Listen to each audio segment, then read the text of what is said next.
collègue, le député de Granby, a déposé un projet de loi pour étendre le rôle du vérificateur général chez Hydro-Québec et dans les grandes sociétés d'État. Ce qu'on parle, c'est une vérification régulière et la vérification d'optimisation qui permet d'aller faire des analyses sur la gestion d'Hydro-Québec.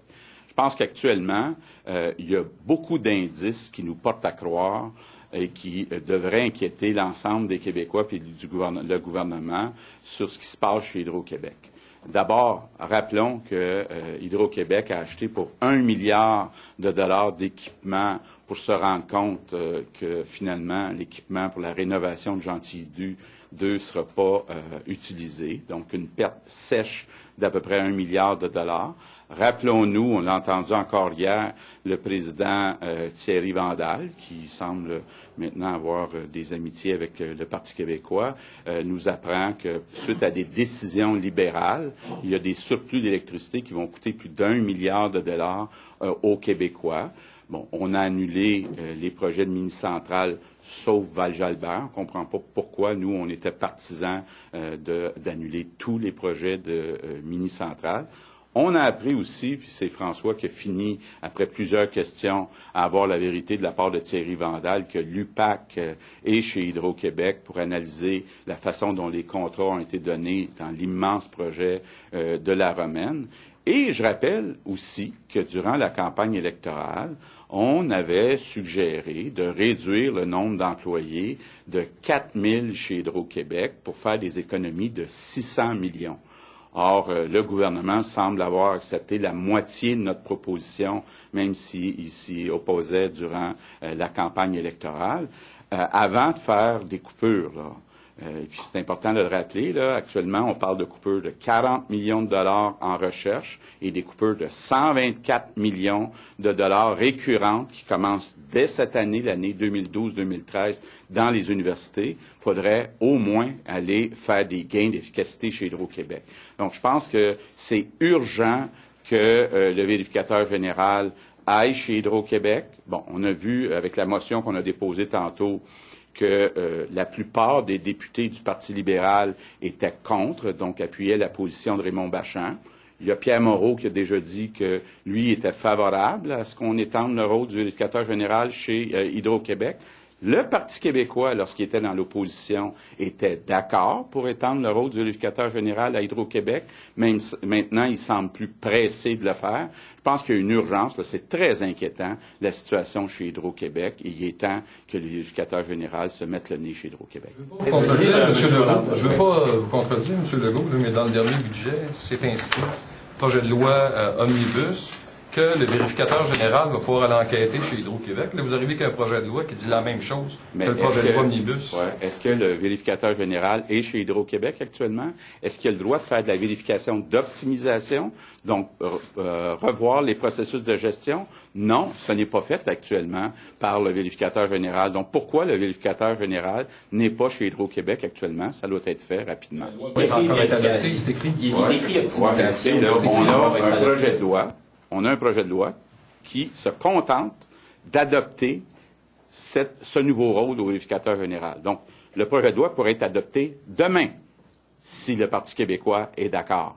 Donc, plutôt que d'essayer de mélanger ça avec plein d'autres dossiers, est-ce qu'on ne peut pas s'assurer rapidement qu'on donne le mandat au vérificateur général d'aller répondre à toutes nos inquiétudes sur la mauvaise gestion chez Hydro-Québec? Il y a une omission dans votre projet de loi, que vous laissez encore la porte ouverte à un refus parce que les CA pourraient encore refuser, dans le cadre de votre projet de loi, là, qu'on ait une enquête. Là, je ne pense pas que le conseil d'administration s'est placé pour refuser la place du vérificateur général si c'est un mandat qui est donné par le gouvernement. Le gouvernement doit s'assurer rapidement qu'on aille chez Hydro-Québec. Hier, j'ai entendu la première ministre et Martine Ouellette et Stéphane Bédard dire on va attendre de voir les résultats de l'enquête de l'UPAC.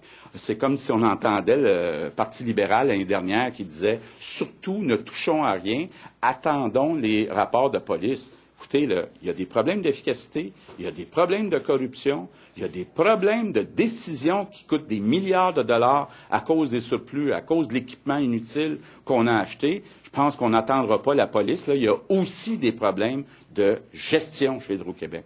Changerait dans la procédure que le vérificateur suivrait pour atteindre les objectifs que vous souhaitez? Bien, quand on est vérificateur, là, j'ai été dans ma vie vérificateur, il y a deux choses. On peut faire la vérification des états financiers, s'assurer que les états financiers reflètent bien la réalité, mais il y a aussi ce qu'on appelle la vérification d'optimisation. Ça permet au vérificateur général d'aller revoir la gestion, donc de se poser des questions. Déjà, j'avais fait adopter une loi lorsque j'étais au Parti québécois sur le benchmarking, donc comparer les coûts chez Hydro-Québec avec les coûts dans des sociétés comparables.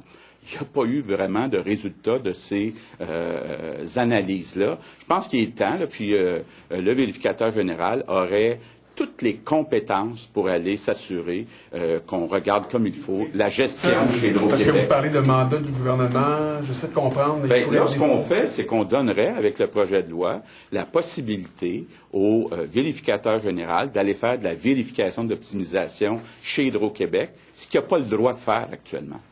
Qu'est-ce que vous... à l'effet qu'il y a des choses inquiétantes qui se passent chez Hydro, mais les deux exemples que vous nous donnez, c'est de l'achat d'équipements pour Gentilly, des surplus. M. Vandal nous explique que tout ça découle de décisions, en fait, politiques. C'est pas de la gestion interne chez Hydro, d'avoir laissé pendre pendant un certain temps Gentilly. Et vous-même, vous proposez un peu, avec votre idée d'ordonner la suppression de certains emplois chez Hydro. C'est encore un peu le même principe du gouvernement qui donne des ordres à Hydro. C'est pas ça le problème? Justement, on a besoin de savoir quelle part du problème vient du Parti libéral du Québec, quelle part du problème vient de la gestion. Est-ce que le Parti libéral a été bien informé des impacts des mini-centrales sur les surplus qu'on pouvait prévoir chez Hydro-Québec? Est-ce que le Parti libéral a été bien informé et a bien informé la population sur à quel moment on a douté de la faisabilité puis de la rentabilité de la rénovation de Gentilly 2, puis à quel moment on a arrêté d'acheter des équipements? C'est quand même pas rien. Là. On achète pour 1 milliard d'équipements pour rénover Gentilly 2, pour décider de ne pas faire la rénovation, puis de perdre ce milliard-là. Par-dessus ça, on nous dit qu'il y a des contrats qui ont été donnés sans appel d'offres à la romaine.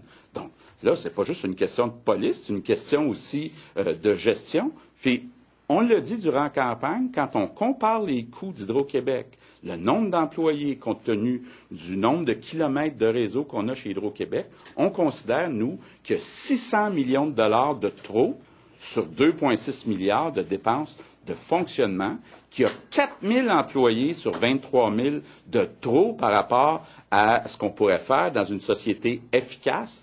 Il est temps là, que le vérificateur général puis que quelqu'un s'intéresse à cette société d'État qui est devenue un peu comme l'État dans l'État. Ils sont pas transparents, ils veulent pas le vérificateur général et le gouvernement attend la police. Là, écoutez, là, il est temps d'agir. Là, il faut envoyer quelqu'un. Monsieur Vandal était devenu ami du Parti québécois. Est-ce que c'est parce que vous voulez dire que vous doutez des explications qu'il a données quant au surplus? Bien, moi, je suis très surpris là, qu'avec un bilan comme celui-là, que le Parti québécois se pose pas la question, est-ce qu'on garde Thierry Vandal? On sait que Thierry Vandal a été président de la commission politique du Parti libéral du Québec. Là, il a pas mal passé au bat, le Parti libéral, au cours des derniers jours. On se demande là, pourquoi le Parti québécois s'intéresse pas plus que ça, à savoir est-ce que la compétence en gestion est présente là, dans la direction de Hydro-Québec. Moi, je suis inquiet de ce que je vois chez Hydro-Québec. Vous pensez qu'il aurait dû envoyer promener le gouvernement dans le temps? Bien, je pense qu'il aurait dû l'informer. Je pense que quand on dirige une société d'État puis qu'on pense qu'on est en train de prendre une décision qui va faire perdre 1 milliard de dollars aux Québécois, ben, je sais pas, si on a des principes un peu, on se bat, et puis si on n'est pas content, on démissionne, là, mais perdre 2 fois 1 milliard, une fois dans Gentilly, une fois dans les surplus, c'est quand même inquiétant. Qu'est-ce que vous pensez de cette idée libérale, finalement, de se servir d'Hydro-Québec pour faire du développement économique? Bien, ça dépend. Il faut y aller cas par cas. Dans le cas, par exemple, de l'aluminium, il y a peut-être des projets où les retombées réelles économiques excèdent le manque à gagner sur le prix de l'électricité qu'on a donné, qui est inférieur au coût marginal, au coût pour produire les nouvelles organisations. Dans le cas de l'éolien, on est en train de développer une nouvelle industrie, mais bien honnêtement, ça mérite analyse parce qu'on n'a pas réussi à attirer au Québec un fabricant de moteurs. Okay? Les emplois payants dans l'éolien, là, c'est ceux qui fabriquent les moteurs, les compagnies comme Siemens. On n'a pas réussi à les attirer. Pour l'instant, ce qu'on fait, c'est surtout de l'assemblage. Moi, je suis allé visiter une usine en Gaspésie, là. Il n'y a pas de robots là-dedans, puis il n'y a pas de nouvelles technologies là-dedans, là. On met de la colle, là, puis c'est des emplois pas trop payants. Donc, est-ce qu'aujourd'hui, on considère que le coût des surplus que ça va nous amener est supérieur ou inférieur aux retombées? C'est ça qu'il faut analyser. Là. Pour l'instant, on n'a pas de réponse. Une chose qui est certaine, par contre, dans les mini-centrales, là, il n'y a pas de raison. Là. On n'est pas en train de développer une nouvelle technologie avec la nouvelle centrale de Val-Jalbert. Là. Ça, je ne comprends pas, à moins de parler de petites politiques pour protéger des comtés au Saguenay-Lac-Saint-Jean. Monsieur Legault, vous déposez, si on revient à la base, là, vous déposez un projet de loi aujourd'hui qui vise essentiellement la même chose que le PQ. Le PQ nous annonce il y a quelques minutes qu'ils vont le faire dans quelques semaines dans le projet de loi omnibus. Alors, ça sert à quoi votre projet de loi aujourd'hui? Bien, à le faire rapidement, c'est-à-dire que pas mélanger ça avec d'autres dossiers qui sont peut-être pas consensuels, d'adopter le projet de loi. Si le Parti québécois dit qu'il est d'accord avec le projet de loi, qu'il adopte le projet de loi, qu'on fasse ça rapidement, mais qu'on arrête de pelleter par en avant et puis de former des comités, puis de dire on le fera éventuellement, là, qu'on agisse. C'est inquiétant la situation chez Hydro-Québec. Il y a une urgence d'agir. Compris, après les pertes à Gentil, il aurait été préférable que M. Vandal cède sa place? Bien, moi, je pense qu'il faut au moins se poser la question. Il faut au moins se poser la question, là. Dans la chaîne des décisions, là, entre le moment où on a décidé que la rénovation coûtait trop cher et le moment où on a arrêté d'acheter de l'équipement, là, qui nous a coûté 1 milliard, qu'est-ce qui est arrivé? C'était quoi l'évolution là des prévisions d'Hydro-Québec? Moi, je pense que on était, nous autres, pendant la campagne électorale, ouverts à la rénovation de Gentilly. On ne savait pas à l'époque que ça coûterait plus de 4 milliards de dollars puis que ça ne faisait pas de sens au niveau de la rentabilité du projet. On ne savait pas, ça. Puis je pense que François l'a dit d'une façon là très ouverte. Si on avait su que c'était pas rentable, on n'aurait pas poussé le projet. Mais là, il y a eu de l'opportunisme politique. Le Parti libéral semblait être informé, mais poussait quand même le projet. Puis Hydro-Québec continuait à acheter de l'équipement. Et là, c'est qui est responsable? Là? On ne peut pas dire, on a perdu 1 milliard, mais encore une fois, il n'y a personne de responsable. À cause de ce manque de transparence-là, dites-vous, est-ce que ce serait souhaitable un changement de direction à la tête d'Hydro-Québec pour changer? Ce qu'on propose aujourd'hui, là, c'est d'envoyer le vérificateur général, puis d'avoir un rapport indépendant qui vient nous dire quelle est la part de responsabilité quelle est la direction quelle est la part de la responsabilité qui vient à Thierry Vandal et qu'on agisse en conséquence. Mais moi, j'ai des doutes sérieux sur la compétence de la direction d'Hydro-Québec. Si on apprend que la direction d'Hydro-Québec a été incompétente, il faudra agir en conséquence, puis peut-être changer la direction. Absolument, absolument. Question à laquelle? Oui. Mr. Legault, I want to come back to the issue of the research funding that the government partially backtracked on today. What's your interpretation of that decision that was announced today? Well, I think that first they announced cuts of $60 million. Today they say, oh, it'll be only about $40 million. Still, it's $40 million, and research is profitable for Quebec. It's profitable for our economy, and long term, if you have a vision, it's a key. You must have heard that in the speech of Mr. Obama last night. Research and education should be our top priorities. It should be the last place where you have cuts. So right now what they do is they say we'll cut $40 million instead of 60 in research, but still we have also cuts of $124 million starting this year. The year ending March 31, 2013. So, and these are recurrent cuts for the next years. So Pauline Marois, she's heading a minority government. She said this morning, yes, we may have cuts now, but we'll increase budgets in the future. She won't be there in the future. Can I ask about this, the motion that was made last night? I know that you asked in the Assembly for it to be seen as an order. What do you make of the decision? Well, I think that it's improvisation. I think that, first, it confirms that we have some cuts, because you have heard, like me, yesterday and today, Mrs. Marois trying to say yes but no, and she never pronounced the word cuts. But now they say we cannot legally accept this resolution. So morally, they should at least take into consideration the vote of last night. But it's their decision. We voted against the budget last fall. We disagree with the cuts in research and universities, and will continue to fight to make sure that we don't make this bad decision. And I think that in showing good faith, Mrs. Marois should, before the beginning of the summit 2 weeks from now, she should show good faith and cancel these cuts. Monsieur Bédard says that it should have been a matter of fair play to allow this vote to be retaken, and he wants to have all the motions in writing now. What a guy to talk about fair play. You have heard what he said in 2010. I think that in the 54 MNAs at the Parti québécois, the last one who should talk about fair play is Mr. Bédard. Qualify the beginning of this session for the PQ? But again, it's improvisation. Again, it's a lack of vision. Again, we don't have any plan for the future of Quebec. So right now, the main problem of the Parti québécois is that they are not in their commitments of the electoral campaign. They never talked during the electoral campaign about cuts in expenses. And right now, the way they do these cuts, it's not the right way. Instead of cutting in structures, in school boards, in healthcare agencies, they cut in direct services to students in our universities.